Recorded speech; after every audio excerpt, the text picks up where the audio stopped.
this is the rib down in 3 different planes. And so our proprioception and our orientation starts to understand this. So we most of us can do, so go into your rib thrust for a sec.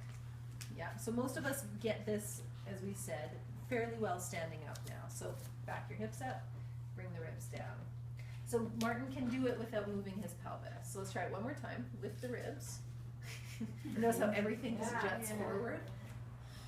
So back, and so remember we even, so don't let the knees not bend when you did that, or did they? Okay, so do that one more time again. Lift the ribs, keep your hips back, keep the ribs lift, and now drop the ribs. Yeah, that was really good. That was really nice. So he's got that. So the next orientation that you can practice it is on the hands and knees. So please go on your hands and knees. Okay, so let everything drop to the floor. Yeah. So this will get his pelvis more neutral. Ribs drop. So he's in a rib thrust. We can see that. Now bring your ribs in without. Ooh, he's good. Nice one, Okay, Martin. try that one more time. And then up. So you guys can see how this is a hinge, right? So you can see the hinging action there in that vertebrae or so. So drop one more time. So he's got this on lockdown. Again, ribs. More, good. Yeah, gorgeous. Okay, Wow. he's got that. So on his back now, please. So Martin's just going to lie flat down first.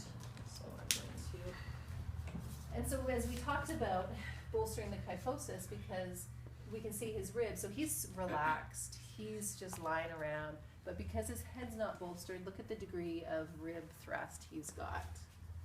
Right, we all see that? Yeah. Okay, so let's do it in stages. Does somebody have a thin, one of those green thin ones, real quick? Somebody throw it, Someone, good, thank you, Jane. Okay, so we'll do just a little bit of a lift, so underneath your head. But did you see that movement? Yeah. They went down a little bit. Yeah, so he can feel it. So remember, so there's these layers of experience too. So in his felt experience, he can feel how the back of the ribs probably landed on the floor. We still see a little bit of this, and this may not totally go away either because everybody's body is different and there might be a little bit of flare here. So let's add on another layer. So not quite the bolster yet. So let's lift up your head and even just bring it back down. How does that feel in you? Oh, quite a big difference. Yeah. So we can't see it as much, but we can feel the back of his ribs down more. And these guys have even dropped. And I can just sense. My spine can tell, it just feels good. So that's already better. And in fact, having this much lift, sometimes, so for those of us, so lift up your head just so I'm going to bring it back, okay? So I just slid the block back, so it's just underneath the occiput at the back of his skull. This almost is sort of like a nice upper psoas release. This isn't your psoas, remember, but the same thing that your bolstered psoas release does down here. If you have the neck in this amount of flexion, it just gives the cervical spine a little bit more chance to relax. So that's stage 3, but let's do it in our bolstered psoas release. So all of these are totally valid and good because they're creating a different experience and already just bringing his ribs down more. So whatever height you do, but of course I'm a bigger fan of, of even more, yep, and of really bolstering up. So I'm gonna, if you could scoot down, no, I'm gonna slide just for you, okay, there. And not,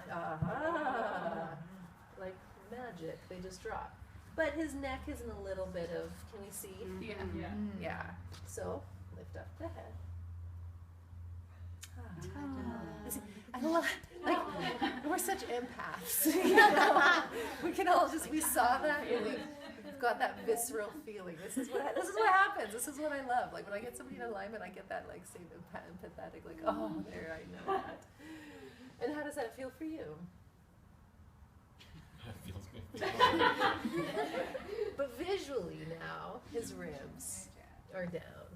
And so that now, and so all of it is good, and then this is just taking it up to the next level of now in a passive, relaxed, nervous system nurturing sort of way, the psoas muscles, among other ones, get to relax and not do the work of holding them up. Because remember when we do the rib thrust, the ribs end up when you're doing the rib thrust, your psoas ends up holding you up more. So this just lets everything go, and it tells the nervous system that the ribs are good here, that the ribs are happy here. So all these other posterior muscles, anterior muscles, everything's just like, So would you suggest, I mean, if you weren't going to use the bolster in Shavasana, would you suggest at least a little bit of head support in Shavasana so people's backs aren't doing that hinge while would you they're trying to suggest that relax? now that you know this? Yes. So she answered her own question. Yes. Never mind. 100%. But yeah, so that's why and sometimes these things feel too hard.